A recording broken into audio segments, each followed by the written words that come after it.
Good morning children. Study with OP Jaiswal YouTube channel में आपका स्वागत है।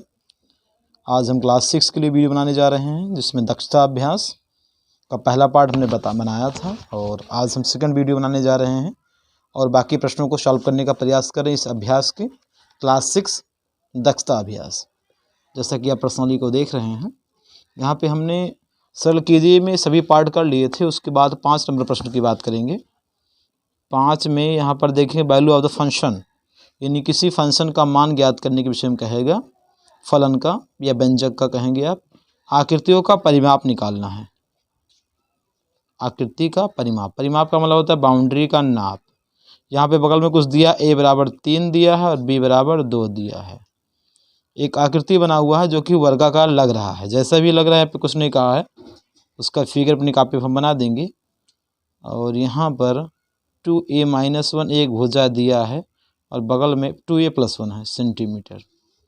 अपनी कॉपी में जो कहती हमने उतार लिया। देखिए वर्गाकार ही होगा क्योंकि इसमें एक ही भुजा दिया है। परिमाप निकालने के लिए कहा, इसका मतलब चारों भुजा ही क्या होंगी, समान होंगी। समझ गए आप।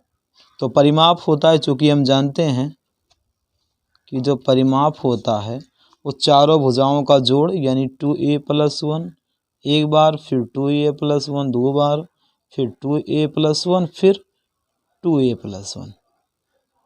ये 4 बार हम इसको जोड़ेंगे क्योंकि इस आकृति में 4 भुजाएं हैं और चारों समान इसने कहा नहीं है, लेकिन हम इसे मान के चलेंगे कि वर्ग ही होगा। वैसे पहले यहाँ पे कह दिया है संलग्न आकृति में वर्ग की भुजा दी गई। जी हाँ, ये वर्ग ही है। तो वर्ग का जो परिमाप होता है आप डायरेक्ट निकाल सकते हैं, 4 गुणे भुजा या 4 बार आप जोड़ लें। कोई भी आकृति हो, जितनी भुजा होंगी सबको जोड़ा जाएगा। तो देखिए एक पीस, ये 2 पीस, यही चीज़ 3 और ये 4, तो ये 4 पीस हो जाएगा 4 के गुणे में, यानी आ जाएगा 2a+1 और ये सब के सब किस में आएंगे, सेंटीमीटर में आएंगे।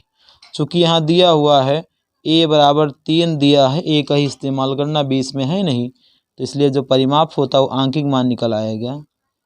चर के रूप में अभी तक था, परिमाप हो जाएगा 4 गुणे, और जहाँ a है वहाँ बीच में गुणा लगा देंगे 2 के बाद, बीच में कुछ नहीं लगा, तो a का मान कितना है, 3 है +1। तो बोर्डमास का नियम कहता है पहले आप गुणा कर लीजिए, उसके बाद जोड़िए। तो 2 दिया है 6 धन 1। अब यहाँ पे आप जोड़ लीजिए तो 6 1 7 हो चुका, और 7 का 4 में गुणा 28 सेंटीमीटर। ये रहा आपका आंसर। ऐसे आप इस प्रश्न को लगाएंगे। अगला है संलग्न आकृति में आयत दिया हो, आयत में सम्मुख भुजा बराबर है और निकालना है परिमाप। तो ये 5वें का पहला पार्ट था और 5वें का हम दूसरा पार्ट लगाने जा रहे हैं। एक आयत है, आयत कुछ ऐसे अपनी कॉपी में बना लेंगे और भुजा का मान दिया है, एक है 4a-3b सेंटीमीटर, और जो लंबाई है वो 3a-b, 4a-3b 3a-b, ये भी सेंटीमीटर में है। तो निकालना क्या है, आयत का परिमाप। क्या निकालना है, परिमाप।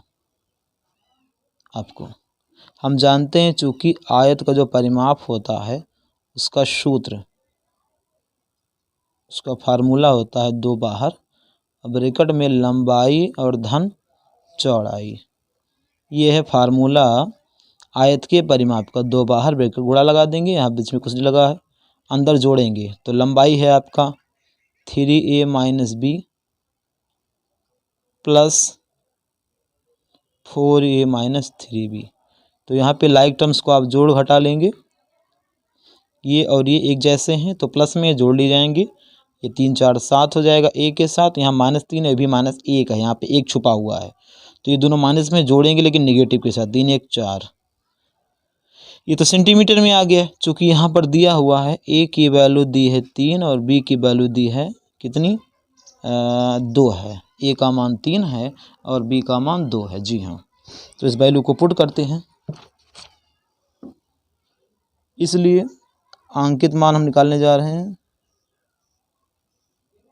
2 बाहर 7 और गुणे में आ जाएगा a का मान, a का मान कितना है 3, फिर -4 गुणे b, यहाँ बीच में गुणा छुपा होता है, चर के बीच में कुछ नहीं है तो यहाँ पे पहले हम गुणा करके घटाएंगे। 7 3 21, -4 दूना 8, थोड़ा सा गुणा कर लीजिए, 21 में से 8 घटेगा तो 13 8 21 होता है। अब यहाँ पे गुणा कर लेंगे, 13 दूना 26 सेंटीमीटर। ये रहा आपका आंसर। ऐसे आप प्रश्न को लगाएंगे, स्टेप बाय स्टेप देख लें। जहाँ कहीं प्रॉब्लम हो तो वीडियो को पुश करके नोट कर लें, उसके बाद फिर वीडियो को आगे प्ले करें। चलिए एक और प्रश्न देखते हैं इसमें जो कि दिया हुआ है।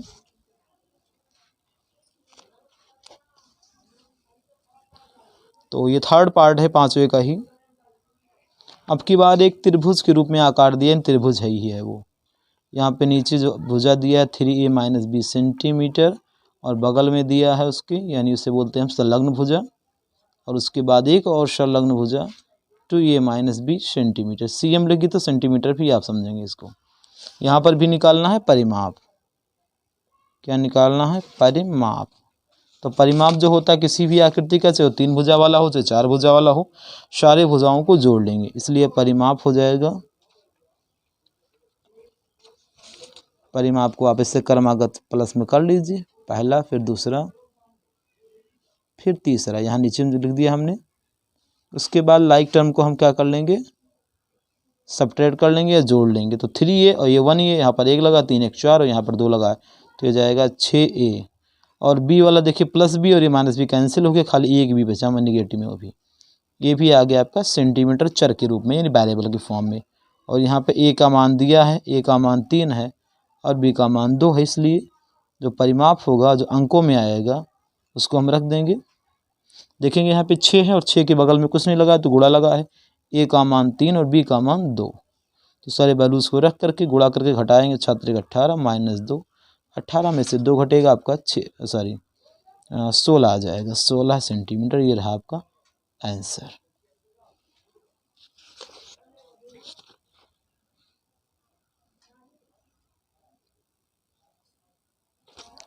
चलिए आगे बढ़ते हैं। और यहाँ पे थोड़ा सा व्यंजक बड़ा दे दिया और इस व्यंजक का मान ज्ञात करना प्रश्न नंबर 6 में a, b, c और d की सहायता से।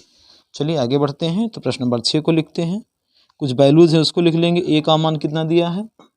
जी हाँ, a का मान -4 है और b का मान कितना दिया है? -2 है। c का मान दिया है -1 और d का मान दिया है 6। निकालना किसका मान? c² - d² और नीचे है c² मतलब 2 घात को स्क्वायर बोलते हैं, नीचे है a + b + c। इसी का मान आपको निकालना है। हमने कॉपी में इसको नोट कर लिया, a -4 b -2 c -1 and d = 6। आपका व्यंजक है यानी एक्सप्रेशन है c² - d² upon a + b + c। चलिए पुट करते हैं सारे वैल्यूज़ को।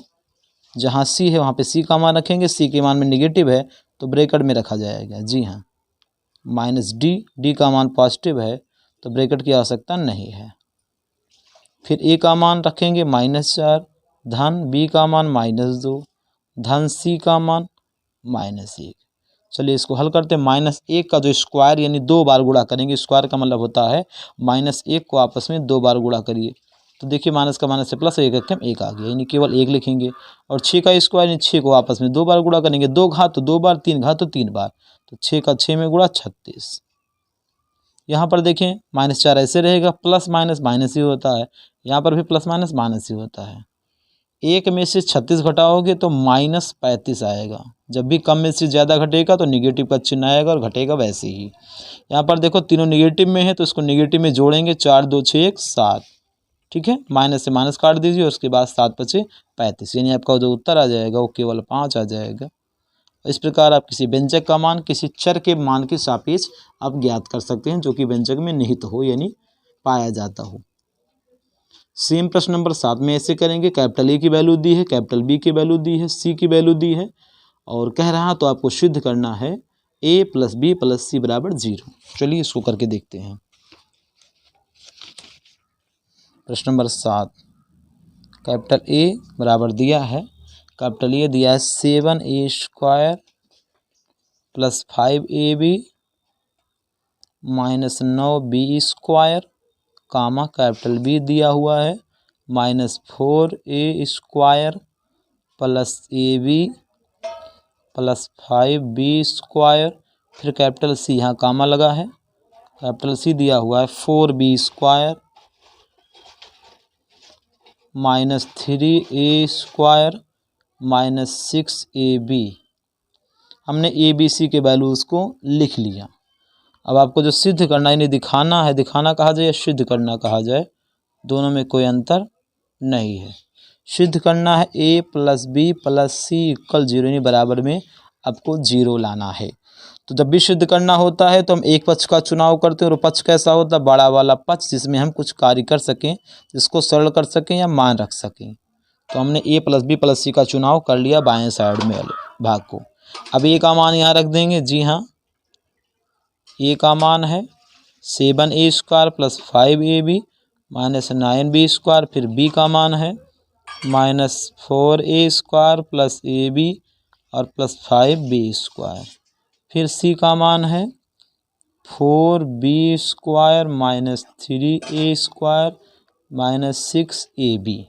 ये हमने a b c के मानों को प्लस के रूप में लिख दिया। अब यहाँ पर हम क्या करेंगे, समान जात के राशियों को जोड़ लेंगे, यानी सजातीय पदों को जोड़ लेंगे। तो सजातीय पदों को यहाँ एक मिला, इसको आगे लिखेंगे और उसके बाद में देखो प्लस माइनस, ये माइनस होगा, -4a²। एक जात का है ए, कैपिटल A² जहाँ भी थे पहले टर्म में यहाँ था और कैपिटल यहाँ A² मिल रहा है और यहाँ पर भी A² मिल रहा है। तो इस टर्म को भी यहाँ पर इकट्ठा कर लेंगे। हमने यहाँ इकट्ठा कर दिया। फिर b वाले टर्म्स को इकट्ठा करेंगे। यहाँ पर देखो -9b², तो -9b² को यहाँ लिख दिया। फिर सेकंड वाले में देखते हैं 5b² है। जी हाँ, ये लिख दिया। और लास्ट वाले में b², हाँ पहले टर्म में ही है तो 4b², इसको लिख देंगे। सी वाले में आप देखेंगे पहले टर्म ही 4b² है। अब ए बी वाले पद जो कि मैच कर रहा है 5ab, इसको इकट्ठा करेंगे एक जात के राशियों को। और सेकंड में है +ab केवल, और थर्ड में है -6ab। तो चलिए करते हैं। 7a², ये देखो दोनों निगेटिव में है, तो दोनों निगेटिव में तो जोड़ लिए जाएंगे। सजातीय पद है, लाइक टर्म से 4 3 7 आ जाएगा निगेटिव के साथ। यहाँ पर देखो ये -9b² ऐसे ही, और ये दोनों प्लस में है तो इन्हें आप जोड़ लेंगे। 5 4 9b², इसको लिख देंगे। देखो 5 1 6 आ जाएगा, क्योंकि यहाँ पर एक है, सजातीय पद है, एक ही जात के हैं, तो 5 1 6 हो जाएगा 6b, और लास्ट में है 6b निगेटिव में। देखेंगे प्लस माइनस कट गया, ये भी प्लस माइनस कट गया और ये भी प्लस माइनस आपस में कट गया, कुछ नहीं बचा, अर्थात घट के 0 हो गया। और ये आपको प्रूफ करना, तो जो 0 आपका है वो आपका RHS है। इसका मतलब हुआ LHS से हम लेकर चले थे और RHS तक पहुंच गए, यानी ये प्रश्न का जो प्रूफ था वो संपन्न हो गया। यानी प्रूफ यहाँ पे लिख देंगे या सिद्ध हुआ लिख देंगे, या हमने इसको सिद्ध कर दिया, दिखा दिया। चलिए एक प्रश्न और देखते हैं। प्रश्न नंबर 8 में कह रहा सरल कीजिए, यानी आपको सरल करना है, इसको छोटा करना है। प्रश्न नंबर 8 में एक पार्ट लगाते हैं, सेकंड वाला या फर्स्ट। चलिए फर्स्ट शुरुआत करते हैं। 3abc -2ab² minus 5abc plus 3b²। ये हमने कॉपी में नोट कर लिया। तो यहाँ पे हम सजातीय पदों को इकट्ठा लिखेंगे। देखिए सजातीय पद आपका ये और ये दिख रहा है आपको, और ये और लास्ट वाला, ये सब के सब क्या है, विजातीय, यानी इनको जोड़ा घटाया नहीं जा सकता, ऐसे ऐसे पड़े रहेंगे। तो सबसे पहले सजातीय पद को इकट्ठा कर लीजिए, ठीक है। उसके बाद जो बचे उनको लिख लीजिए, और ये जो बचा, चलिए तो देखते हैं। 3 में से 5 घट रहा है तो -2 में आएगा। जी हाँ, -2 आएगा। कम में से ज़्यादा घटेगा तो माइनस में ही आता है। ये हमने लिख दिया रिजल्ट को, जो लास्ट में बचा। इसको आगे पीछे कर सकते हैं, कोई दिक्कत नहीं, चिन्ह सही होनी चाहिए, वैल्यू सेम होनी चाहिए। ये रहा आपका आंसर। उत्तर में हो सकता है कोई टर्म आगे पीछे हो, लेकिन चिन्ह समान ही रहेगा, यही आंसर कहा जाएगा और वो भी आंसर कहा जाएगा। बस पद सेम हो और चिन्ह समान हो, बस। ऐसे सेकंड पार्ट है, सेकंड पार्ट को देखते हैं। सेकंड पार्ट है 5x² minus 2xy plus 3x² plus 5xy minus 9x²। इसको सरल करना है, तो देखते हैं इसमें लाइक टर्म्स कौन कौन है। तो जी हाँ, ये दिख रहा है और ये दिख रहा है, तीनों। तो सबसे पहले लाइक टर्म को इकट्ठा कर लेते हैं उनके चिन्हों के साथ। ये हमने इकट्ठा कर लिया। उसके बाद देखो ये दोनों लाइक टर्म दिख रहे हैं, तो इनको इकट्ठा कर लेंगे। अब ध्यान दीजिए, ये देखो 5 3 8 प्लस में जुड़ जाएगा और 8 के बाद 9 में से घटेगा, तो एक बार और कर लेते हैं। प्लस वाला कर लेने के बाद माइनस वाला करते हैं। यहाँ पर देख लीजिए 5 है और 5 में से 2 घट रहा है, तो 5 में से 2 घटेगा 3 आएगा और एक्स आई बगल में। तो यहाँ देखिए 8 में से 9 घटेगा माइनस आएगा, -1 आएगा, तो 1 लिखा नहीं जाएगा, आगे लिखने का कोई मतलब नहीं है। ये रहा आपका आंसर। इस प्रकार आप प्रश्नों को सॉल्व करें और आगे बढ़ें। कृपया चैनल को सब्सक्राइब कर ले, जो लोग पहली बार चैनल पे विजिट कर रहे हो, लाइक करें, शेयर करें, कमेंट करें। कोई प्रॉब्लम नहीं लग रहा हो तो व्हाट्सएप नंबर मैंने बताया, उस व्हाट्सएप नंबर पे अपने प्रश्नों का फ़ोटो खींचकर आप हमको भेज सकते हैं। मैं उसके प्रश्नों का हल वीडियो के माध्यम से बताएंगे। Thank you.